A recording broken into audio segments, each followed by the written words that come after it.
वेंकटेश लाल की, श्री हरिवंश चंद्र जू महाराज की, श्री सेवक जू महाराज की, श्री गुरु महाराज की, समस्त रसिक मंडली की, सब संत भक्तन की, श्री वृंदावन धाम की, श्री राधा नाम की। जय जय श्री राधे। क्रीडासरः कनक पंकज कुड्मलाय, स्वानंद पूर्ण रसकल्प तरो फलाय, तस्मै नमो भुवन मोहन मोहनाय, श्री राधिके तव नवस्तन मंडलाय। पूज्य चरणों प्रातः स्मरणीय रसिकाचार्य श्रोमणी गोस्वामी श्री हरिवंश जी महाराज श्रीमद् रस राधा सुधा निधि के प्रसंग के इस 35वें श्लोक में प्रकार भेद से पूर्व कहे हुए वचनों को ही एक नए तरीके से फिर प्रस्तुत कर रहे हैं।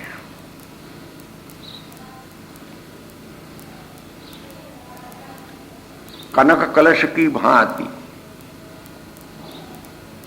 रूप सौंदर्य प्रेम और आनंद के पुंज, जिनके कुछ कुटुंबल की 2 श्लोकों में चर्चा कर आए हैं, अब पुनः एक नए प्रकार से वर्णन करते हुए कहते हैं क्रीडासरा।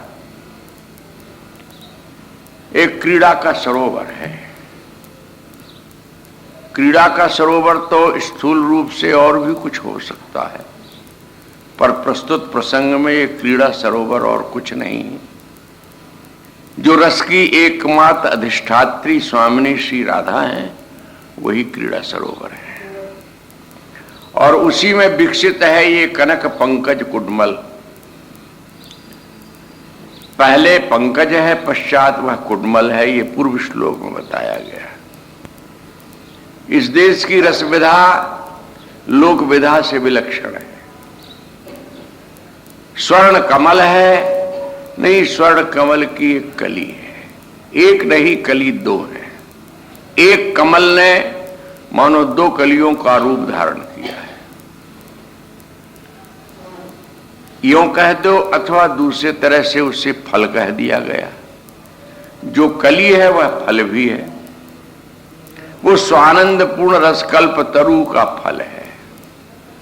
स्वानंद का निरूपण पूर्व श्लोकों में किया जा चुका है। स्वामिनी का जो निजानंद आत्मानंद है, अथवा स्वानंद जो स्वीय प्रियतम है, उनके लिए जो आनंद स्वरूप है, ऐसा पूर्ण आनंद का जो एक कल्पतरु है, वह रसमय कल्पतरु है।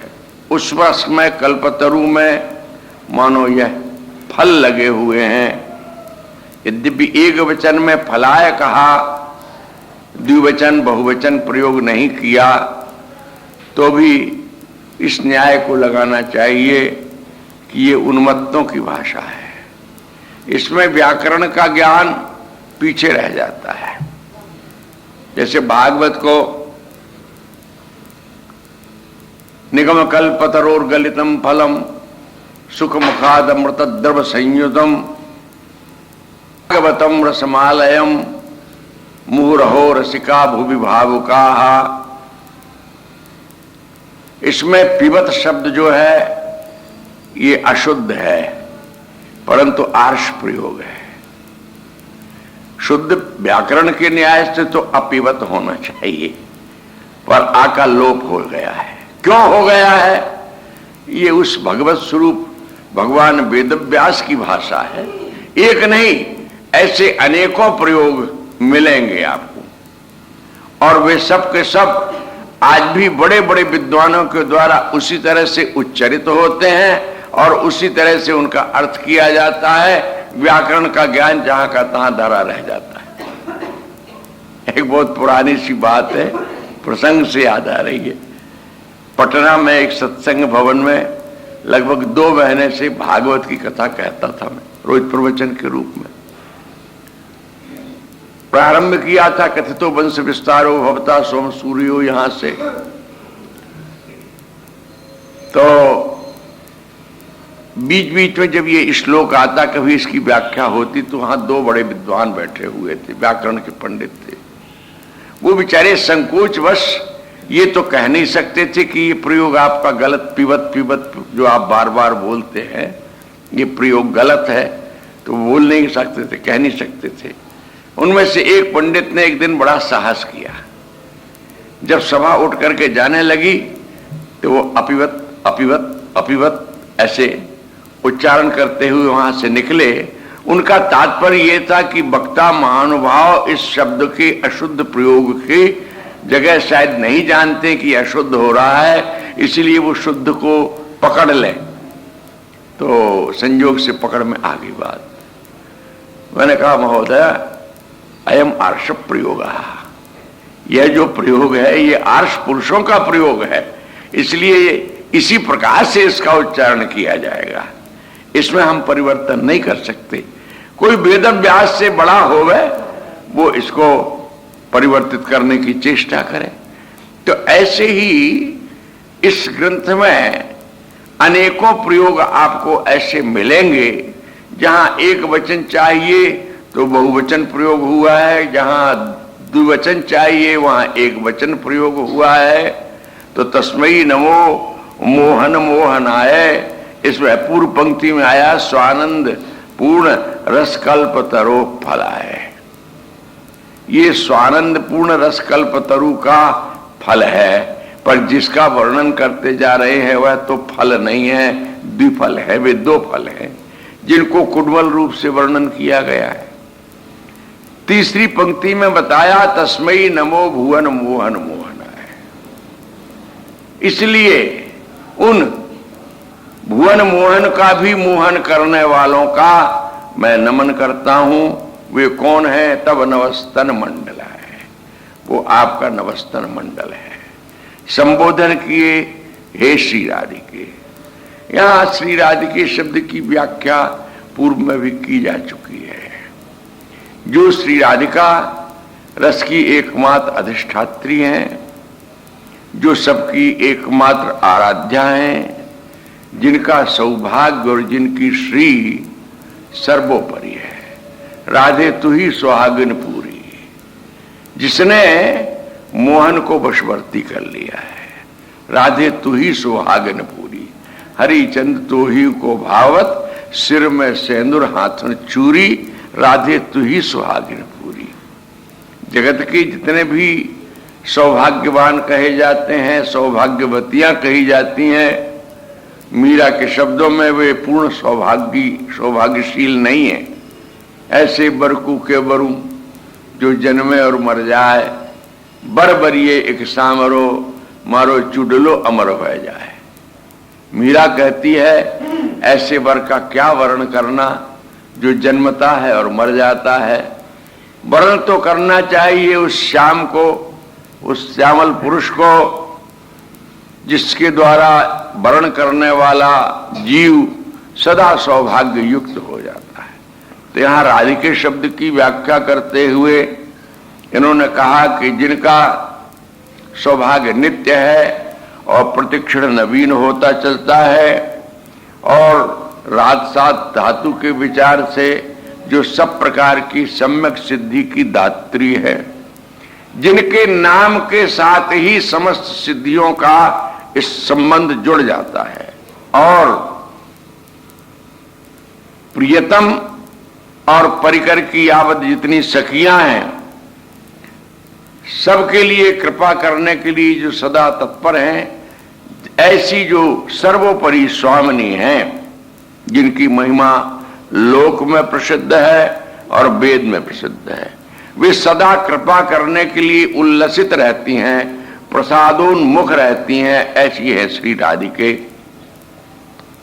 ऐसे आपके जो दिव्य दिव्य गुण और लक्षण वर्णन किए गए हैं, ऐसी सदा अपने स्वरूप में एक रस स्थित रहने वाली श्री राधिके, तुम्हारे ये युगल नवस्तन मंडल, ये इनको हम प्रणाम करते हैं।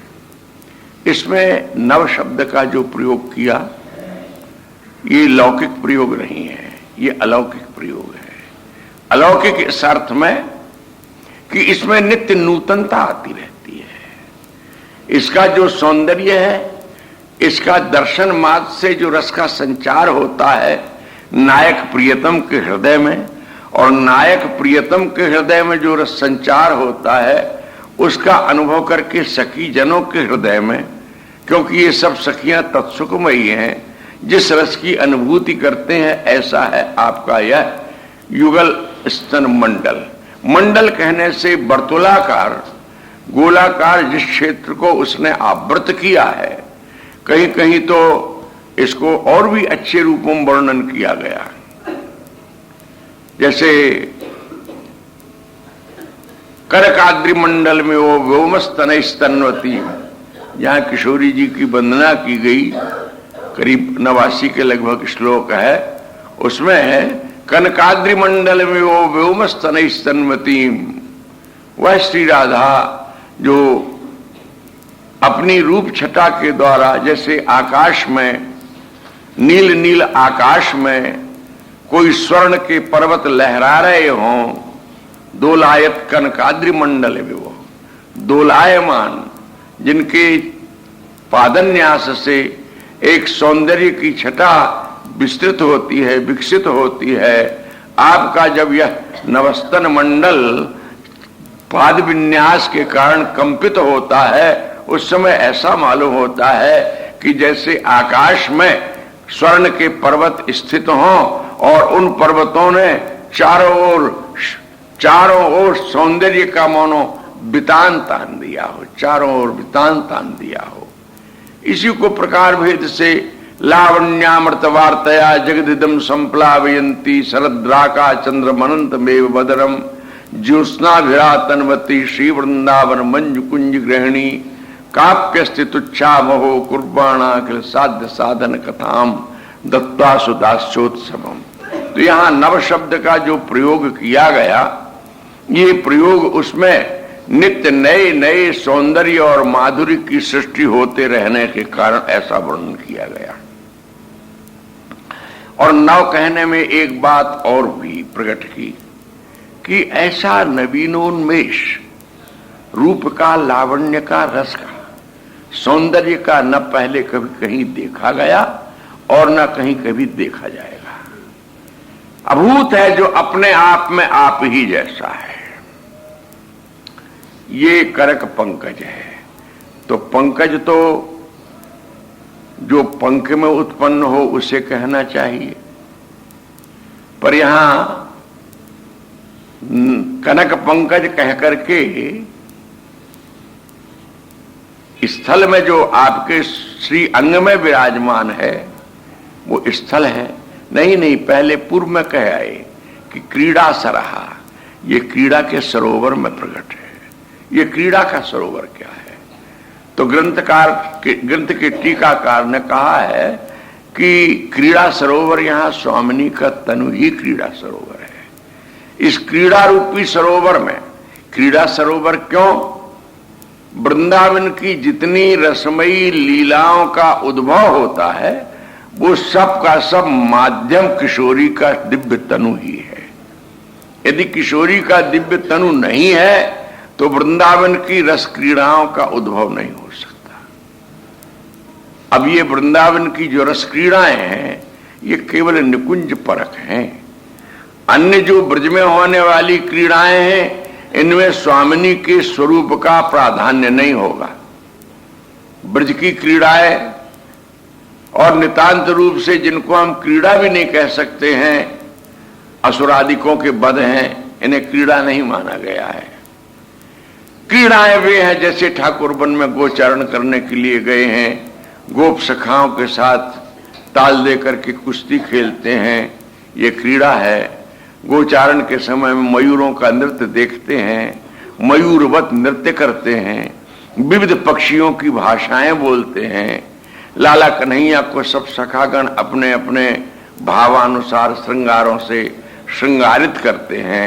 इन सब क्रीड़ाओं का जो आधान है, पात्र है, वो सब ठाकुर है। किंतु निकुंज में जो क्रीड़ाएं संपन्न होती हैं, उन क्रीड़ाओं की हेतु हैं केवल वृषभानुनंदनी अथवा नित्य निकुंजेश्वरी स्वामिनी श्री राधा। इसलिए उनके दिव्य तन को बताया क्रीड़ा सर है। ये स्थल कमल नहीं है, यहां पर सरोवर में प्रकट हुआ कमल है। और ये अन्य वर्णों का नहीं है, ये केवल कनक वर्ण है। कनक तपा हुआ स्वर्ण, द्रुत कनक, ये स्वामिनी के अंग के उपमान के योग्य स्वीकार किया। यद्यपि परवर्ती काल में एक संत हुए हमारे सहचरी सुख जी, उन्होंने बसंत के एक वर्णन में बहुत सारी उपमाओं को एकत्र किया। राधे तन भूल्यो मदन भाग, हरि मधुकर को भव सफल भाग। इस पद को प्रारंभ करते हुए उन्होंने कहा कि श्री राधिका का तन ही मानो मदन बाग आज पुष्पित हो गया है, और हरि रूप जो मधुकर है, भ्रमर है, आज उसका भाग्य सफल हो गया है। मानो उसको एकत्र रूप से जितनी भी सौंदर्य और माधुर्य की सामग्रियां हैं, सब एकत्र मिल गई हैं। तो उसमें उन्होंने उपमाएं दी हैं। जैसे जंघा की उपमा कदली के साथ दी, तो उन्होंने कहा कदली तो विनष्ट होने वाला पदार्थ है, ये कुछ क्षणों के पश्चात विकृत हो जाता है। केवल ये उपमाएं जितनी कही जा रही हैं, कहीं यदि ग्रीवा के साथ कपोत का वर्णन आ गया तो पहले उन्होंने उपमा की स्थापना की और दूसरी पंक्ति में उस उपमान को काट के अलग फेंक दिया। तो नख से सिख तक सारे अंगों की उपमाएं एकत्र करके और सबका उन्होंने बाध कर दिया। ये केवल समझाने के लिए, यदि कनक की बात कही जाती है या चंपक वर्णी श्री राधा, चारु चंपक गौरांगी कुरंगी भृंगलोचने इत्यादि ऐसे महानुभावों ने वर्णन किया, ये केवल लक्ष्य कराने के लिए है। उस अनुपम अवर्णनीय सौंदर्य और माधुर्य का शब्दों के द्वारा उसे एकत्र करके वर्णन नहीं किया जा सकता है। जैसा कि मैंने निवेदन किया था कि शाखा चंद्र न्याय से दूरवर्ती और सूक्ष्म वस्तु को दिखाने के लिए, लक्ष्य कराने के लिए स्थूल वस्तु और समीपी वस्तु का आश्रय ग्रहण किया जाता है। जैसे अमुक वृक्ष की डाल पर चंद्रमा है, देखो तो डाल पर चंद्रमा कभी ना हुआ और ना कभी होगा, ना वर्तमान में है, परंतु उसके आश्रय से उस दिशा में दूर दृष्टि ले जाने पर यदि तुम्हारी दृष्टि वहां पहुंच सकती है तो उस द्वितीया के चंद्रमा को तुम देख सकते हो। ऐसे ही कनक आदि, पंकज आदि और भी नीलोत्पल आदि के जो वर्णन किए जाते हैं, उनके श्री अंगों का की उपमा देकर के अंगों के सौंदर्य का बखान करने के लिए वो मात्र केवल एक ब्याज है, एक बहाना है। तो क्रीड़ा सरोवर है स्वामिनी का श्रीअंग नख से सिख पर्यंत। उस क्रीड़ा सरोवर में कमल विकसित हुआ है और वो भी स्वर्ण जाति का है, यानी पीत वर्ण का है, गौर वर्ण का है। स्वामिनी का श्रीअंग नख से सिख तक गौर है और उसमें ये कनक पंकज उत्पन्न हुआ है। कहते पंकज तो पश्चात है, पंकज कहने से जिन अंगों की उपमा दी जा रही है उसमें न्यूनता आ जाएगी, इसलिए कनक पंकज के कुडमल, कुडमल माने कलियां, कुडमल में एक कठोरता होती है और एक आवरण होता है। उसका जो बाह्य सौंदर्य है अंतः सौंदर्य से कुछ फीका ही है। जब बाहर के कुडमल के वृंतों को हटाओ तो भीतर के लाल लाल कुडमल अथवा पीत पीत गहरे रंग के वृंत यानी उसकी पत्रिकाएं निकल पड़ती हैं, वे वास्तविक सौंदर्य को प्रकट करती हैं। इसमें ये भी कहना इनका शायद लक्ष्य है कि जिनको हम बाहर से दर्शन करते हैं, अंतः देश में उनका सौंदर्य, उनका माधुर्य, उनका रस अपने आप में विलक्षण है। यूं क्यों नहीं कह देते कि वह एक रस के कलश हैं, जो कुडमल के रूप में प्रकट है। अगला विशेषण दिया वो स्वानंद पूर्ण है। स्वानंद की व्याख्या पिछले प्रसंगों में की जा चुकी है। स्वामिनी के अंतर का जो आनंद है वही आनंद है, जैसा श्रुति कहती है, रसो वैसा रसम हे वायम लब्ध्वानंदी भवती। वह रस रूप है और उस रस को जो प्राप्त करता है वह आनंदमय हो जाता है, आनंद की उपलब्धि करता है। तो जो स्वानंद है वो अंतर्निहित है और उस आनंद का जो प्रकट रूप है वो रस कल्पतरु का फल है।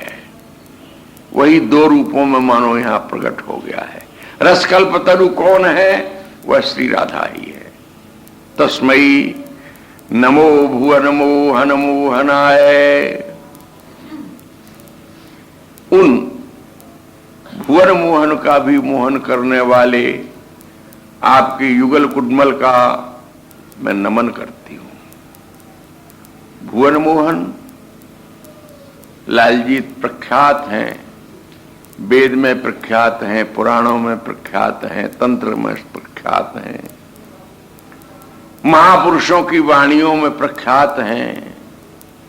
उनसे अधिक भुवन मोहन अन्य कोई नहीं है। वंशी विभूषित करान नवनीरदाभात पीतांबराधरुण बिंब फलाधरुष्ठात पूर्णेन्दु सुंदर मुखाद अरविंद नेत्रात कृष्णात् परम किमपि तत्त्वमहं न जाने। जिनका मन मोहित हुआ वे मधुसूदन सरस्वती पाद कहते हैं, जिनके हाथों में और अधरों पर बंशी शोभित हो रही है।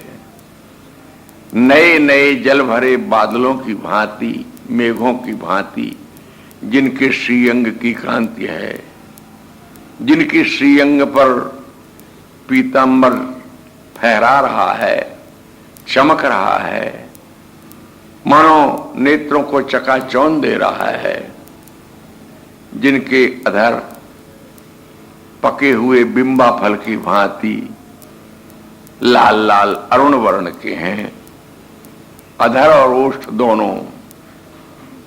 मुख क्या है? बोले पूर्ण चंद्रमा है, पूर्णेन्दु सुंदर।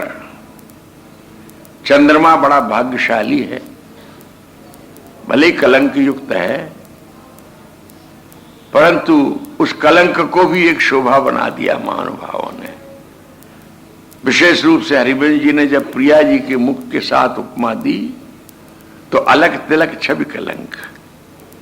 उनके मुखमंडल पर जो अलकावली आकर के रुरक गई है और तिलक की, कस्तूरी के तिलक की जो रेखा है श्याम वर्ण की, यही इस मुखचंद्र का कलंक है। शोभा भी, कलंक भी यहां शोभा रूप हो गया। पूर्णेन्दु सुंदर मुखा। और नेत्र क्या है? अरविंद की पांखें हैं, कमल के जो वृंत हैं, बखुरियां जिनको कहना चाहिए। रूप चकी रसवस अलसानी जाने कमल की पाखड़ियां, रतनारी थारी आखड़ियां। सुंदर रूप लुभाई गतिमति हो गई ज्यों मुद माखड़ियां। रसिक बिहारी बारी प्यारी कौन बसी निष्काखड़ियां, रतनारी थारी आखड़ियां। प्रातः काल ठाकुर की छवि को देखकर कोई नायिका, ब्रज की बात है ये, ब्रज में तो सब कृष्ण की कांताएं हैं, वहां पर छोटे बड़े का भले तारतम्य भेद हो गए पर है सब नायिका है। ब्रज में बहुनायकत्व है। ब्रज के श्री कृष्ण गोपी वल्लभ हैं, निकुंज में केवल राधा वल्लभ है।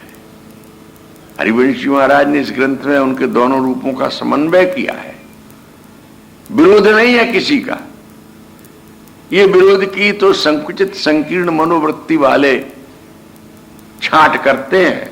रस के जो आस्वादी होते हैं वो प्रत्येक जगह रस का आस्वादन करते हैं। बहुनायकत्व का वर्णन करते कहा,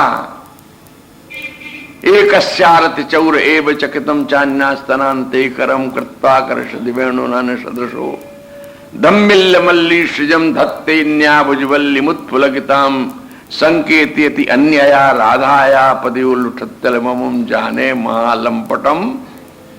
ये लंपटों का प्राण, ये लंपटों का शिरोमणि, ये किसी एक का रति चौर है। और चान्यास्तनान्ते करम, और किसी अन्य का की ओर इसका इशारा भी होता रहता है। और एकस्या, किसी की ये भुजा को भी पकड़ लेता है, और किसी की मल्ली माल गुंफित कबरी का अपनी बंसी को लगाए लगाए करके उसको बिखेरने का भी चेष्टा करता रहता है। किसी के करकमल का स्पर्श करके उसको पुलकित कर देता है इत्यादि। पर ये राधा या पदयो लुठतु, ये श्री राधा के चरणों में लौटता है। इसकी महालंपटता यही समाप्त होती है। ध्रुवदास जी ने कहा, फंद सरकावत फिरत दिन चित्तंचल जो कांत बंध्यो जो कुंतल बिकट लट टक टक मुख जोवंत।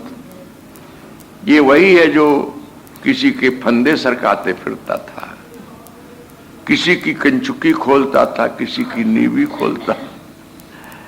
अब तो ये एक टक लगाए अपलक नेत्रों से श्री राधा के मुखारविंद की, चरणारविंद की छवि का मात्र अवलोकन करता है। इसकी सारी चंचलता यहां समाप्त हो गई। पर ब्रज के लीला विलास में भी रस है। आज निकुंज भवन से किसी नायिका को परितृप्त करते हुए प्रियतम जब निकसे तो देख करके वही गोपी बोली, रतनारी हो थारी आंखड़ियां, आज तुम्हारी ये रात भर की जगी हुई आंखें रतनारी, लाल लाल डोरे जिसमें स्पष्ट दिख रहे हैं, ये रूप छकी, ये रसवस अलसानी, जिस रूप का इन आंखों ने पान किया है उससे छकी हुई है, ये रस की बसीभूत हुई है, इसलिए इनमें आलस आ गया है। ऐसा लगता है कमल की पाखड़ियां। कभी कमल की पाख का सौंदर्य देखो, उसका आकार देखो, उसकी सुकुमारता देखो, उसकी अरुणिमा देखो, उसके एक भाग में जो श्वेतता है। नेत्रों के तो बहुत वर्णन किए महानुभावों ने। ये कहते हैं ऐसा लगता है कि अमी हलाहल मद भरे, श्वेत श्याम रतनार, जियत मरत झुक झुक परत जी चितवत एक बार।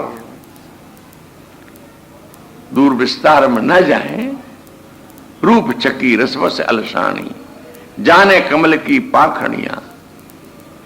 ये सुंदर रूप लुभाई गतिमती, तुम्हारे इस सुंदर रूप में लुभायमान होकर के मेरी गति और मति दोनों भूल गई है। ये दर्शन करने वाली गोपी कहती है, मैं तो ऐसी हो गई जैसे मधुमाखड़ियां, जैसे मधु में सनी हुई मक्खी। रसिक बिहारी ये कृष्णगढ़ के नरेश सावंत सिंह, जिनका उपासना विषयक नाम नागरी दास है, उनकी ये बहुत समीपी दासी है। राजमहलों की बणी ठणी इनका नाम है, परंतु ये अपने काव्य में छाप देती हैं रसिक बिहारी। ये भक्त महिला है। रसिक बिहारी बारी प्यारी, तुम्हारी इस प्यारी छवि पर, तुम्हारी उस प्यारी पर ये रसिक बिहारी बारी। तो नेत्रों की बात ठाकुर का अंग अंग सौंदर्य से परिपूरित है। ये कमल के दल की भांति नेत्र, पूर्णेन्दु सुंदर मुखाद अरविंद नेत्रात, ऐसी सौंदर्य राशि कृष्ण से अतिरिक्त कोई ईश्वर है, कोई तत्व है, कोई परमात्मा है, कोई ब्रह्म है, बोले हमको पता नहीं है। ये उसकी भुवन मोहनता है। प्रख्यात है। श्रीमद् भागवत में जिस तरह से उसके स्वरूप का और फिर भगवान वेद व्यास के शब्दों में जो वर्णन प्रकट हुआ है, व्यासोच्छिष्टम जगत सर्व, जगत में बड़े बड़े पंडितों ने सबका गान किया, परंतु भगवान वेद व्यास का गान अपने आप में अनोखा है। जहां कहीं वो वर्णन करते हैं, खड़ा कर देते हैं छवि को। गोपियों ने कहा, त्रैलोक्य सौभगमिदं च निरीक्ष रूपम यद गो दुज द्रुम मृगा पुलकान्य बिभ्रन। यदि तुम उपदेश दे रहे हो, तुम हमको रास में हम तुम्हारी बंसी सुन के आ गई हैं, तुम हमको धर्म का उपदेश देते हो, है? परंतु हम पूछती हैं कि तुम्हारा ये त्रैलोक सौभग रूप, त्रिलोकी को वशवर्ती कराने वाला, कर लेने वाला, इस रूप को देख करके है कोई जो अपने आप को संभाल ले? ये तात्पर्य कोई नहीं है। ऐसा लगता है कि द्वापरांत में श्री कृष्ण ने जो रूप धारण किया, वो विश्व के, अखिल विश्व ब्रह्मांड के विषय प्राणियों को विषय माध्यम से खींच लेने के लिए किया। जिन लीलाओं का उन्होंने विस्तार किया, वे लोक और वेद दोनों से अतीत हैं। लोग जिन लीलाओं को, जिन क्रियाओं को, जिन क्रियाकलापों को अमर्यादित और घृणित मानते